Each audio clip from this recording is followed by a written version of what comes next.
ناظرین، آج ہم کچھ ایسی جابس کے بارے میں بات کریں گے جو سب سے زیادہ خطرناک سمجھی جاتی ہیں، اتنی خطرناک کہ وہ کسی کی جان بھی لے سکتی ہیں۔ نمبر 6، 1947 میں جب انڈیا برٹش راج سے آزاد ہوا تو اس کو اپنی ڈیمانڈز پوری کرنے کے لیے نمک امپورٹ کرنا پڑتا تھا۔ آج انڈیا نمک کا تیسرا بڑا پروڈیوسر ہے جو نہ صرف اپنی ضرورت پوری کرتا ہے بلکہ انڈین سالٹ پوری دنیا میں ایکسپورٹ بھی ہوتا ہے۔ انڈیا میں زیادہ تر سالٹ کی پروڈکشن ویسٹ گجرات میں ہوتی ہے۔ سیٹلائٹ فوٹیج میں یہ رنگین ریکٹینگلز جو آپ دیکھ رہے ہیں یہ سالٹ ایویپوریشن پونڈز ہیں۔ یہاں سالٹ ورکرز کڑکتی گرمی میں سولر ایویپوریشن میتھڈ کے ذریعے سالٹ پروڈیوس کرتے ہیں۔ سب سے پہلے یہ لوگ صحیح موسم کا انتظار کرتے ہیں جس میں بارشیں نہیں پڑتی، پھر یہاں مٹی سے پارٹیشن بنا کر پونڈز تیار کیے جاتے ہیں اور اس کے بعد شروع ہوتا ہے کمر توڑنے والا کام۔ پونڈز کو ٹھوس بنانے کے لیے اس پر ہاتھوں کی مدد سے بھاری رولرز چلائے جاتے ہیں۔ یاد رہے، جتنی زیادہ زمین ٹھوس ہوگی اتنا اچھا سالٹ پروڈیوس کر سکے گی۔ ایک پونڈ پر کم از کم 20 سے 25 مرتبہ رولر چلانا ہوتا ہے۔ گجرات کی آگ برسانے والی گرمی میں یہ کام پورے دن تک کرنے سے ان ورکرز کی باڈی اکثر ڈی ہائیڈریٹ بھی ہو جاتی ہے۔ اب یہ ورکرز زمین میں کھدائی کر کے برائن واٹر تلاش کرتے ہیں۔ برائن واٹر ایسے پانی کو کہتے ہیں جس میں سالٹ کی کوانٹٹی بہت زیادہ ہوتی ہے۔ یہ پانی سولر موٹرز کی مدد سے پمپ کر کے ان پونڈز میں ڈالا جاتا ہے۔ کئی مہینوں کے بعد پانی ایوپوریٹ ہو جاتا ہے اور پیچھے ایسے سالٹ کرسٹلز چھوڑ جاتا ہے۔ ان حالات میں کام کرنا خطرے سے خالی ہرگز نہیں ہے، کیونکہ ان فارمرز کو نہ صرف آگ برسانے والی گرمی میں دن بھر مزدوری کرنی ہوتی ہے بلکہ نمک کا ہائی ایسیڈک پانی بھی ان کی اسکن کو نقصان پہنچاتا ہے۔ اس کے ساتھ ساتھ یہ فارمرز بہت چھوٹی عمر میں ہی اپنی نظر کھو بیٹھتے ہیں، کیونکہ سورج کی روشنی سفید نمک سے ریفلیکٹ ہوتی ہے تو اس کی برائٹنس کافی زیادہ ہو جاتی ہے جو ان کی آنکھوں کو خاصا نقصان پہنچاتی ہے۔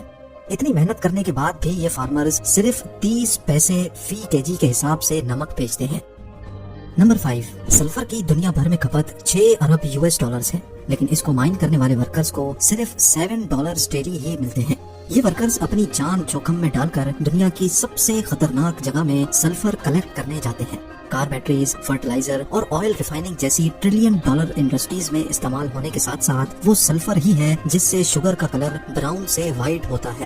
ان سب چیزوں کے علاوہ سلفر ایک بہترین پلانٹ نیوٹرینٹ بھی ہے۔ سلفر نہ ہو تو ایگریکلچر سیکٹر بری طرح سے اثر انداز ہو سکتا ہے، کیونکہ فصلوں کو اچھی پیداوار کرنے کے لیے سلفر کی ضرورت ہوتی ہے۔ جتنا سلفر آج ہمارے لیے امپورٹنٹ ہو چکا ہے اتنا ہی اس کو ایکسٹریکٹ کرنا مشکل ہے۔ ایسٹ جاوا انڈونیشیا میں موجود یہ ہے آئچن کریٹر۔ یہ ایک ایکٹیو والکینو کریٹر ہے جہاں سے کئی جان لیوا گیسز نکلتی رہتی ہیں۔ یہ گرم اور خطرناک گیسز زمین کے اندر سے نکلتی ہیں تو کنڈنسیشن کی وجہ سے لیکوڈ میں کنورٹ ہو جاتی ہیں۔ یہ لیکوڈ پائپ سے ٹپک کر نیچے گرتا ہے جو ٹھنڈا ہونے پر سلفر چپس کی شکل اختیار کر لیتا ہے۔ ورکرز کو ان گیسز کے درمیان جا کر ان سلفر چپس کو کلیکٹ کرنا ہوتا ہے۔ ایک ورکر دن میں 200 کیجی سلفر کو اپنے کاندھوں پر اٹھا کر کریٹر چڑھتا ہے اور پھر میلوں دور اس کو مارکیٹ میں جا کر سیل کرتا ہے، جہاں ان کو 75,000 سے 1 لاکھ انڈونیشین روپیے ملتے ہیں، جو اصل میں صرف $7 بنتے ہیں۔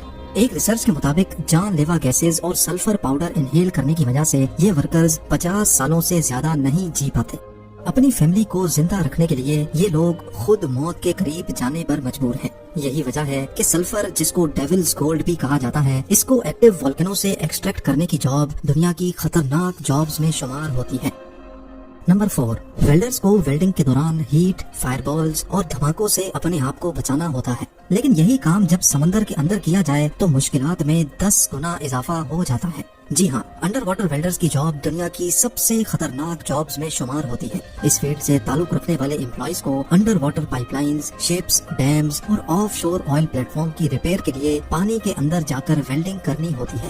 انڈر واٹر ویلڈنگ میں ایکسپلوژن اور شارٹ سرکٹ کا خطرہ 10 گنا بڑھ جاتا ہے اور پانی کے پریشر سے بہہ جانے کا خطرہ بھی منڈلا رہا ہوتا ہے۔ ڈیزیز کنٹرول ڈپارٹمنٹ کے مطابق انڈر واٹر ویلڈرز کا حادثے سے مرنے کا ریشو سرفیس ویلڈر سے 40% زیادہ ہوتا ہے۔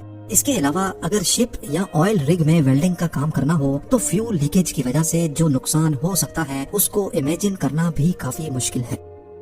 نمبر 3، ساؤتھ ایسٹ ایشیا کے سمندر میں موجود یہ لائم اسٹون کی چٹانیں دیکھنے میں تو بالکل بنجر اور ناکارہ لگ رہی ہیں، لیکن اصل میں یہ اپنے اندر بہت قیمتی چیز چھپائے بیٹھی ہیں۔ یہ پرندہ جس کو ہم سوئفٹلیٹ کہتے ہیں، یہ شکاری جانوروں سے بچنے کے لیے دور ان چٹانوں کی غاروں میں انڈے دیتا ہے،